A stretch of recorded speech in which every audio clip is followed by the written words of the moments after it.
The real battle in your life is not happening out there. It is not at work. It is not in your relationships. It is not in the economy or the news or the opinions of the people around you. The real battle is happening right here, inside your mind, in the space between what happens to you and what you decide it means. The Stoics understood this 2,000 years ago. Marcus Aurelius ruled the largest empire on earth and wrote in his private journal, not about conquering nations, but about conquering himself, about the daily work of governing the one thing that is always within reach, the mind. Today I am going to give you 10 lessons from the Stoics that build what they called emotional sovereignty, the ability to face whatever comes, betrayal, failure, loss, insult, and remain intact. Not numb, not cold, intact. Let's begin. Lesson 1. Suffering begins in the mind, not in the event. When something painful happens, your first instinct is to locate the pain in the event itself. The loss caused the pain. The person caused the pain. The situation caused the pain. The Stoics said, no. The event is neutral. The pain is in the meaning your mind assigned to it. Zeno, the founder of Stoicism, observed that reality does not impose meaning on you. You impose meaning on reality. And that means the meaning can be examined, revised, sometimes released entirely. Marcus Aurelius was betrayed by people he trusted repeatedly across his entire reign. He did not pursue vengeance. He wrote about it. He examined his own interpretation. He chose judgment over impulse every time. That is not weakness. That is the most sophisticated form of power available to a human being.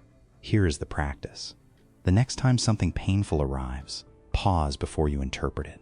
Ask, is the suffering coming from the event or from the story I am already telling myself about what it means? The answer will surprise you more often than you expect.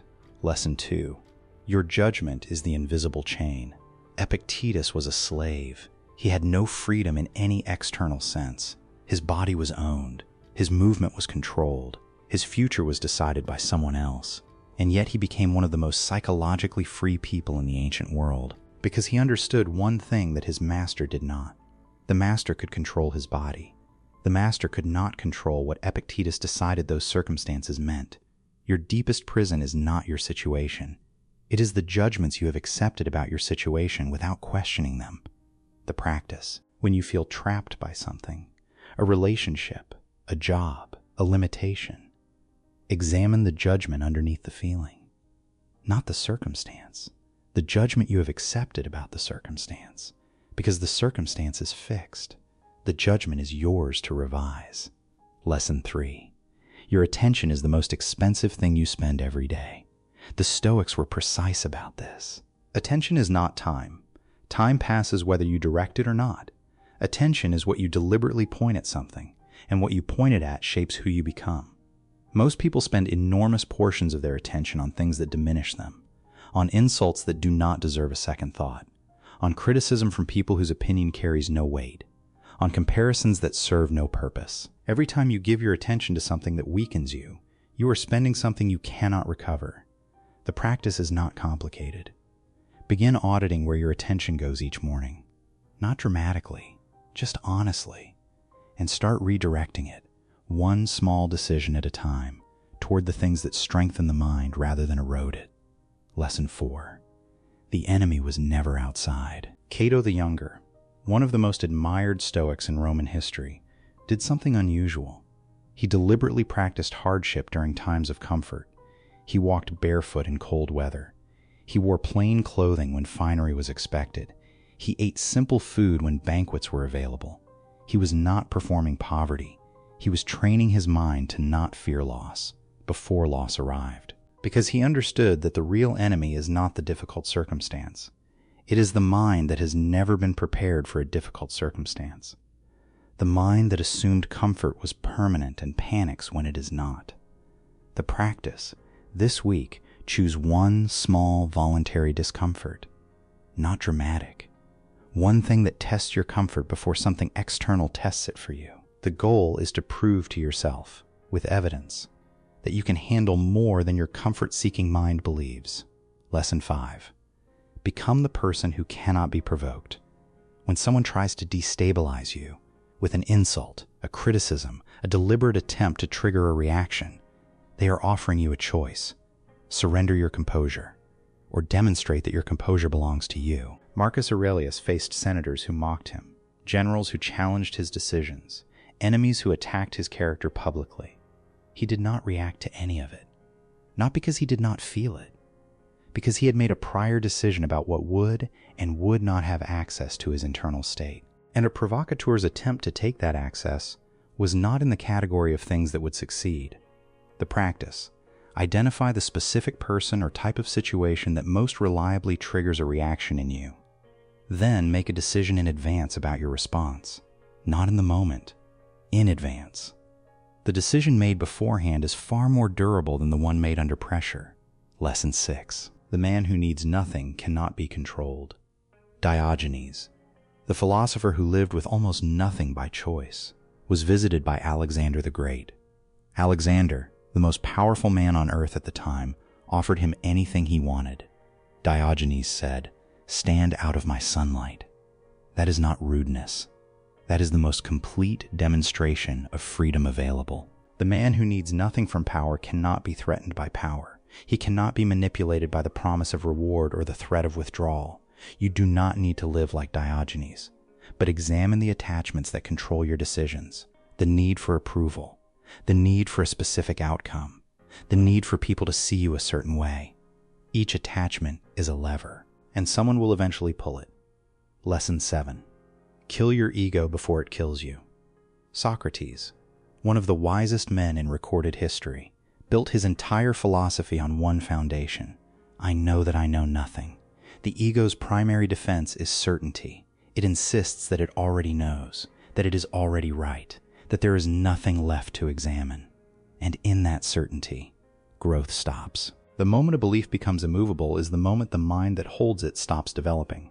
The practice: once a week, take one belief you hold with strong confidence and genuinely ask, what if I am wrong about this? Not to abandon the belief, to test it. The beliefs that survive genuine scrutiny become stronger. The ones that cannot survive it needed to be revised anyway.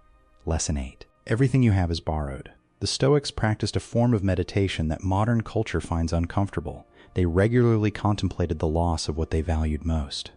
Not to be morbid, to practice gratitude for what is still here, and to reduce the shock when the inevitable change arrives. Seneca wrote, "Begin to count your days and you will understand how few are left." Nothing you have is permanent. The relationships, the health, the circumstances, all of it is temporary. The Stoic response to that is not grief. It is presence. It is the decision to be fully here for what is here, rather than perpetually anxious about holding on to it. Hold things lightly, not because they do not matter, because holding them with a death grip produces the exact anxiety you are trying to avoid. Lesson 9. Death is not your enemy.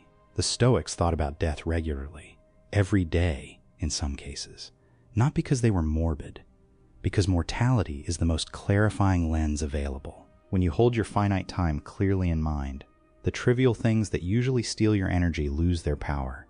The petty argument, the need for external validation, the fear of what people will think. All of it shrinks against the fact that the time you have is limited and specific and cannot be recovered. Marcus Aurelius wrote, "How soon will you forget everything, and how soon will everything forget you?" That is not a reason for despair. It is a reason for presence, for choosing what deserves your finite attention and releasing what does not. Lesson 10. The greatest victory is to conquer yourself. Marcus Aurelius conquered nations. He commanded armies across half the known world. He held more external power than almost any person before or since. And in his private journal, the one he never intended anyone to read, he wrote almost exclusively about his struggle to govern himself, his temper, his desires, his tendency to be affected by what other people thought, his difficulty maintaining equanimity under pressure. The man who held the world was still fighting the same internal battle every single day, because that battle never ends, and it is the only one that permanently matters. External victories fade, empires crumble, reputations are revised by history, but a mind that has learned to govern itself, that remains. It is the one conquest that time cannot undo. Begin there, not with the world. With the next thought that arrives in your own mind, examine it, question it, decide whether to carry it forward or set it down. That is the practice. That is the victory. If this gave you something useful, subscribe. Stoicism every week. No motivation, no fluff, just what actually holds up.